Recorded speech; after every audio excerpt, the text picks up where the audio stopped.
Hello students, welcome to my channel learn with mister Shabir. Students, हम पढ़ रहे हैं कंटिन्यू अकाउंटेंसी के बारे में। तो आज हमारी बारी है फाइनेंशियल स्टेटमेंट्स के ऊपर लेक्चर देने की। पिछला लेक्चर मैंने आपको दिया था ट्रायल बैलेंस के बारे में, लेक्चर मैंने आपको दिया था पीछे, ठीक है। तो इस सिक्वेंसेस में आपको सबसे पहले बता लेता हूँ सिक्वेंस अकाउंटेंसी की कैसे होते हैं, उसी हिसाब से आपको पढ़ना भी होगा, ठीक है। सबसे पहले आपको जर्नल पढ़ना है, ठीक है। उसके बाद लेजर पढ़ना है, ठीक है। उसके बाद ट्रायल बैलेंस पढ़ना है, तो उसके बाद ये फाइनल अकाउंट पढ़ना है, ठीक है।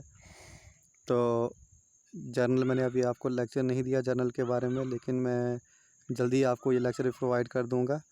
तो लेजर मैंने आपको पढ़ाया हुआ है, ठीक है। तो अकाउंटिंग इक्वेशन वगैरह वो भी इम्पॉर्टेंट ज़रूरी है। तो उसके बाद हम पढ़ेंगे आज फाइनेंशियल स्टेटमेंट। तो what is a financial statement, ठीक है। It is a written record that convey the balance activities and the financial performance of a company, ठीक है। ये क्या होता है, ये एक रिटन रिकॉर्ड होता है, ठीक है। रिटन रिकॉर्ड होता है, ठीक है। किसके बारे में होता है, जो बैलेंस की जो एक्टिविटीज़ होती हैं, ठीक है। इसमें लॉस आया, प्रॉफिट आया, ठीक है। तो उसके बारे में होता है ये, ठीक है। स्टेटमेंट होती है, ठीक है। रिकॉर्ड होता है, ठीक है।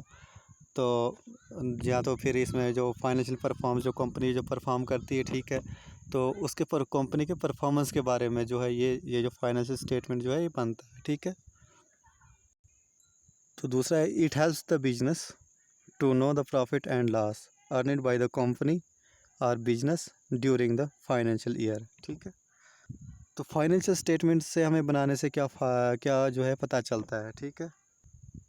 तो लास्ट जो फाइनेंशियल ईयर होता है, इस टाइम में स्टेटमेंट को बनाया जाता है फाइनेंशियल ईयर, ठीक है। ड्यूरिंग द फाइनेंशियल ईयर इसमें हमें पता चलता है, ये कोई हमें बताती है कि जो पूरे साल जो कंपनी ने काम किया है, ठीक है। यहाँ जो बिज़नेस हमने पूरे साल किया है, तो उसमें जो प्रॉफिट आया है और यहाँ लॉस आया है हमें, ठीक है। यहाँ प्रॉफिट हुआ है, यहाँ तो नुकसान हुआ है, ठीक है।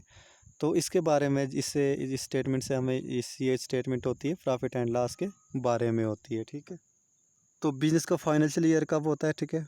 फरवरी टू 31 मार्च, ठीक है। फर्स्ट फरवरी टू 31 मार्च तक, ठीक है।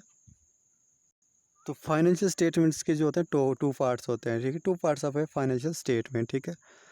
एक होता है इनकम स्टेटमेंट और trading and profit and loss account, ठीक है। एक होता है पोजीशन स्टेटमेंट, ठीक है। और इसको बोलते हैं बैलेंस शीट, ठीक है। तो ये मैं आगे आपको सब कुछ पढ़ाऊँगा, बारी बारी सब कुछ पढ़ाऊँगा, ठीक है। तो सीक्वेंस ऑफ अकाउंटेंसी मैंने बताया था आपको, पहले जर्नल होता है, फिर लेजर होता है, फिर ट्रायल बैलेंस बनाते हैं, ठीक है। फिर फाइनल अकाउंट बनाते हैं, ठीक है। फिर फाइनल अकाउंट के भी कुछ सीक्वेंसेस होते हैं, ठीक है। सबसे पहले होता है ट्रेडिंग अकाउंट होता है, ठीक है।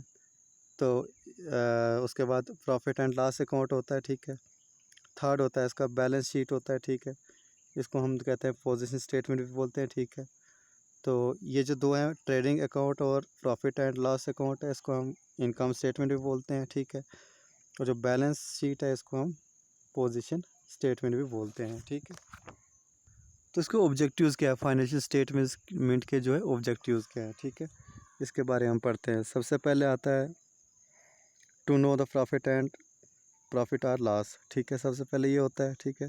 नंबर 2 होता है to know the position of the business, ठीक है। यानी कि जो हमारी बिजनेस की पोजीशन है वो किस लेवल की है इस वक्त, ठीक है। यानी कि पिछले साल के मुकाबले में इस साल की जो बिज़नेस है कौन सी लेवल पे है, ठीक है।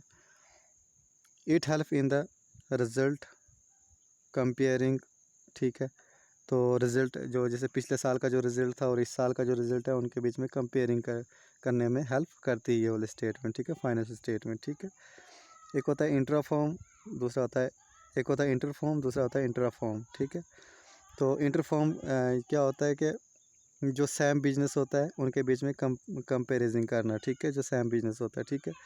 तो इंट्रा फॉर्म क्या होता है, इंट्रा फॉर्म होता है कंपेरिजिंग between the different department of A same business, ठीक है। आई समझ इनकी। तो स्टूडेंट्स, इसी को कंटिन्यू करते हुए हम मिलते हैं नेक्स्ट लेक्चर में, ठीक है। लेक्चर नंबर 2 होगा इसका, ठीक है। तो तब तक ले दीजिए इजाज़त मुझे।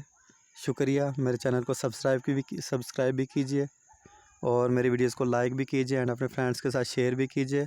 कमेंट बॉक्स ओपन है, कमेंट आप कुछ करना चाहते हैं तो कमेंट भी कर दीजिएगा, मुझे बहुत ही खुशी होगी आपके कमेंट पढ़ने से।